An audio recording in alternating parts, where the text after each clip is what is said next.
பிரதோஷம்.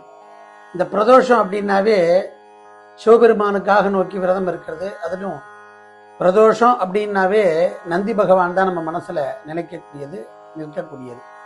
அப்பேற்பட்ட பிரதோஷ நாள்ல சாயங்காலம் 4 மணிக்கு மேல 6 மணிக்குள்ளாகவே அதுக்கு அருகம்பில்ல மாலை சாத்தி வழிபடுறது சிறப்பு. எருக்க மாலை வழிபடலாம் போட்டு, வெத்தலை மாலை போட்டு வழிபடுறது சிறப்பு. அதே மாதிரி காப்பு அரிசி, வெள்ளம் அரிசி போட்டு அதை நைவேத்தியம் பண்ணி கொடுக்கறது, சுண்டல் நைவேத்தியம் பண்ணி இருக்கிறது. அன்னைக்கு விரதம் இருந்து சாயங்காலம் ஆகாரம் சாப்பிட்றது சிறப்பானது.